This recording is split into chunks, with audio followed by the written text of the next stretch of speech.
For the first time since the beginning of the invasion, Russia appears to have closed out a crucial gap that it had in comparison with Ukraine, that of surveillance satellites and intelligence gathering. On the 27th of May, Moscow launched the Kondor FKA radar surveillance satellite.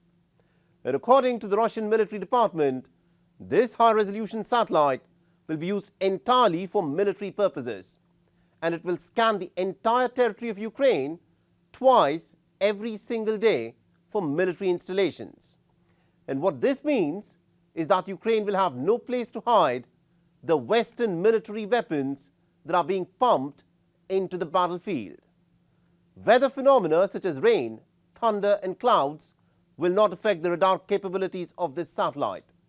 And what is worse, the undisclosed weapons caches that Ukraine presently has at this moment will all be exposed. But how good are these Russian surveillance satellites? And can they really change the course of this war? Our expert gets you the details. Operation for second engine start.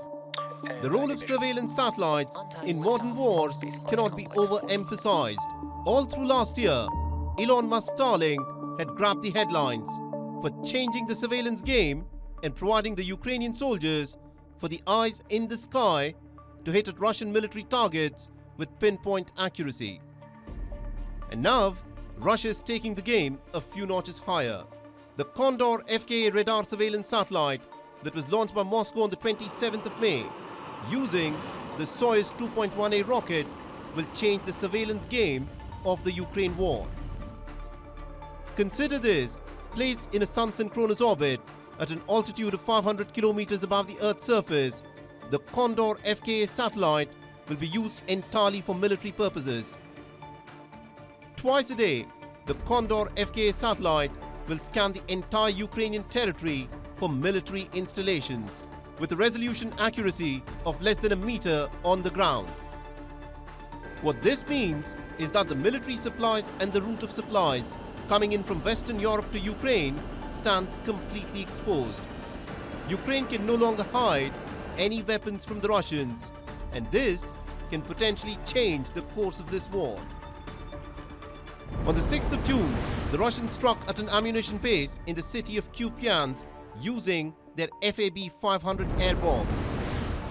What was also struck was an ammunition depot of the 14th Mechanized Brigade involved in the combat operations in the Svatov region. With these type of challenges, Kiev is understandably squeamish about openly declaring its counteroffensive.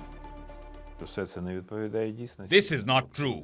Our military will decide when it starts, depending on the situation at that particular moment on the front lines, on contact lines at various places.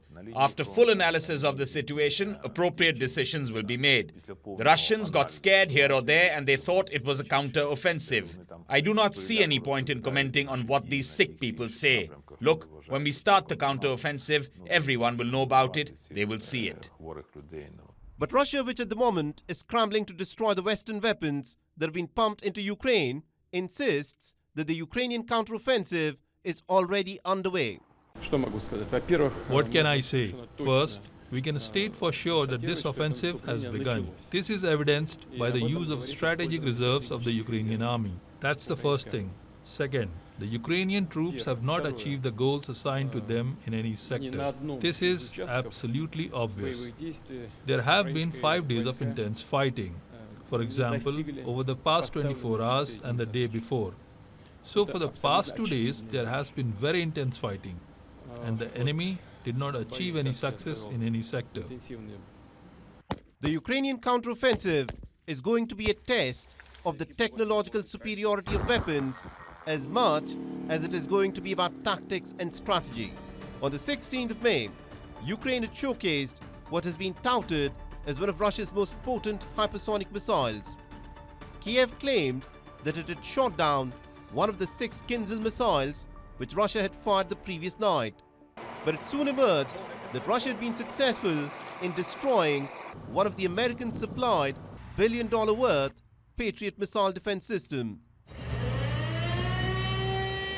The top-notch German-made Iris-T air defense system that has been guarding the Ukrainian skies but downing dozens of Russian projectiles in the last 6 months has also sustained some serious damage.